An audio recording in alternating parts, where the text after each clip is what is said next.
साथियों, जय हिंद, वंदे मातरम, नमस्कार।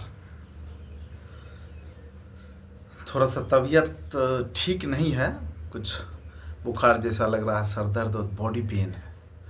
बट फिर भी मुझे लगा कि दो शब्द बोलने की आवश्यकता है, क्योंकि मैं इस देश का एक नागरिक हूँ और मुझे भी वो सारे संवैधानिक अधिकार प्राप्त हैं जो संवैधानिक अधिकार हर एक आम नागरिक को प्राप्त है। साथियों, देश की परिस्थिति कुछ इस तरह बन गई जहां रक्षक भक्षक बन गए। आप प्रशासन में ले लें, आप न्यायालय में ले लें, आप विधायिका में ले लें, सारे के सारे आम जनमानस के भक्षक ही बन गए। कहिएगा क्यों? साथियों, मैं भरत भूषण तिवारी नहीं बन सकता। मैं भरत भूषण तिवारी नहीं बन सकता। इसका मतलब ये नहीं होता कि भरत भूषण के त्याग को, भरत भूषण जी के समर्पण को मैं डिनाई कर दूं, मैं उसको हवा आने ना दूं। मेरा दायित्व बनता है और मेरे जैसे हर एक बिहारी का, हर एक भारत के लोगों का दायित्व बनता है कि भरत भूषण तिवारी जैसे समाजसेवी, ओजस्वी, ईमानदार, जुझारू लोगों का मरणोपरांत तो कम से कम सपोर्ट करिए। अरे जीते जी आपने कम सपोर्ट किया, ये पता है। कम से कम अब तो खुल के कीजिए, ताकि पुलिस इस तरह निरीह, निरपराध, बेकसूर युवाओं को गोली न मार दे। कह देती है इनकाउंटर। अरे कई इनकाउंटर स्पेशलिस्ट, डीजीपी अपना बयान दिए हैं इस विषय पर। खैर चलिए, मैं आ रहा था कॉकरोच जनता पार्टी के समर्थन में। हमारे देश के महान विभूति कहा जाए या महानतम कह दीजिए, वर्तमान परिवेश में महानतम विभूति हैं वो, आदरणीय श्री सोनम वांगचुक जी। मुझे ये कहने में कोई अतिशयोक्ति नहीं कि आज के 543 राजनेता को आप खड़े कर दीजिए।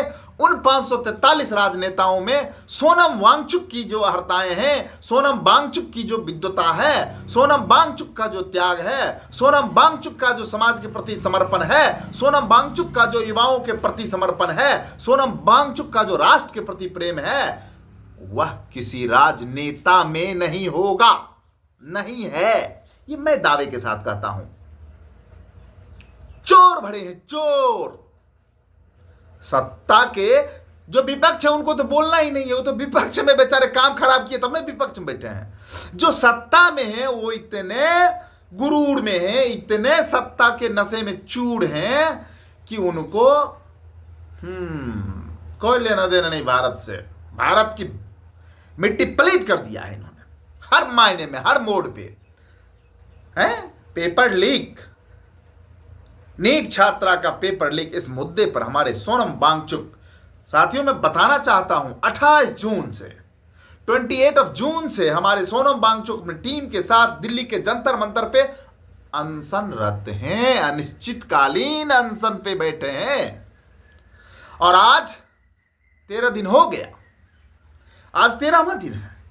और सोनम वांगचुक वो हस्ती हैं जिनको एशिया का नोबेल पुरस्कार, मैं वर्ल्ड का नोबेल पुरस्कार, मैं एशिया महादेश का नोबेल पुरस्कार के इक्विवेलेंट रमन मैग्सेसे पुरस्कार, राष्ट्रीय और अंतर्राष्ट्रीय कई पुरस्कार से सम्मानित किया, कई पुरस्कार से नवाजे गए वो विद्वान जिन्होंने सेना के लिए काम किया, जिन्होंने राष्ट्र के लिए काम किया, जिन्होंने समाज के लिए काम किया, जिन्होंने लद्दाखियों के लिए काम किया और जिन्होंने भारतीय सत्ता का आंख खोला चीन के एलओसी और आईवी पर।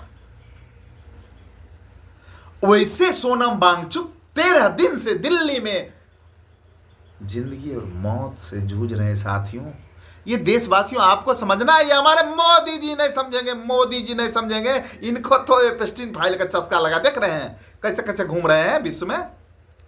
अरे भाई मेरे, कोई सत्ताधारी नहीं सुनेगा, क्योंकि जो बेईमान देख रहे हैं ना बिहार के भी क्या। खैर चलिए, अभी मैं उसमें नहीं, मैं यही कहना चाह रहा हूं, आप चाहे कोकरोच जनता पार्टी का समर्थन कीजिए ना कीजिए, अभिजीत दीपके का समर्थन कीजिए ना कीजिए, लेकिन जो हमारे धरोहर हैं, जो राष्ट्र के लिए एक नींव साबित हैं, वो अगर जिंदगी मौत से जूझ रहे हैं और सरकार के 100 मीटर दूर बैठी केंद्र सरकार के कान पर जू नहीं रेंग रहा है, तो मतलब यह है कि देश में अघोषित आपातकाल चल रहा है। साथियों, इस चीज को समझिए, देश में अघोषित आपातकाल, देश में बीजेपी का राजतंत्र स्थापित हो चुका है। नहीं तो इतने बड़े विद्वान, इतने बड़े मनीषी, जिनका सारा जीवन परमार्थ में है, वो अनशन पे बैठे हैं, आमरण अनशन पे, और उनको अभी तक केंद्र सरकार चाहती है, ये जो मोदी की सरकार है, ये जो बीजेपी की सरकार है, ये चाहती है कि देश के जितने भी समाजसेवी, देश के जितने भी आईना दिखाने वाले जुझारू विद्वान सजग लोग हैं, वो सारे अनशन पे बैठ करके मर जाएं। 700 से ऊपर किसानों की बलि यही लिया था ना मोदी ने, यही मोदी ने लिया था। उसके बाद किसान बिल निरस्त करके फिर वही कुछ कुछ कर दिया अडानी फडानी को देकर के। खैर मुझे उतना डीपली नहीं जाना, मैं बस इतना ही कहूंगा देशवासियों को, हमारे सोनम वांगचुक जो राष्ट्र के धरोहर हैं, इनका 13वां दिन अनशन का है, और केंद्र सरकार के कान पे जू नहीं रेंग रहा है, रेंगेगा भी नहीं। वो तो चाहता है कि देश पूरा मर जाए, पूरा अनशन करके मर जाए, देश में आग लग जाए।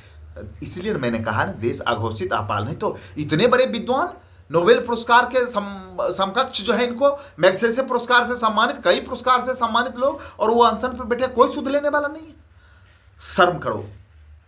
लेकिन देशवासियों, आपको गर्व होना चाहिए सोनम वांगचुक पे, A to Z देशवासियों को गर्व होना चाहिए। हम 145 करोड़ जनता को गर्व है सोनम वांगचुक पे। भले ये सत्ताधारी को ये आहट लग रही होगी कि सोनम वांगचुक कहीं सत्ता परिवर्तन न कर दे। अरे सत्ता परिवर्तन हो ना हो, हमको उससे नहीं लेना, लेकिन सोनम वांगचुक जैसा धरोहर भाजपा में कोई पैदा नहीं लिया, न पैदा लेगा। आप इंपोर्टेड लोगों को तवज्जो देने वाले इस विषय पर जरूर संज्ञान लें। मैं निवेदन करता हूं माननीय प्रधानमंत्री से, मैं निवेदन करता हूं आदरणीय गृह मंत्री से, मैं निवेदन करता हूं रक्षा मंत्री से, जिन्होंने सेना के लिए सोनम वांगचुक ने इतना काम किया, आप उनको देखिए। नहीं तो अरे आज इन लोगों को मरते आप देख करके जश्न मना रहे हैं, तो कल आपके मरते देख करके पूरे देशवासी जश्न मनाएंगे। जैसे नहीं बोलूंगा। जय हिंद, जय भारत, वंदे मातरम।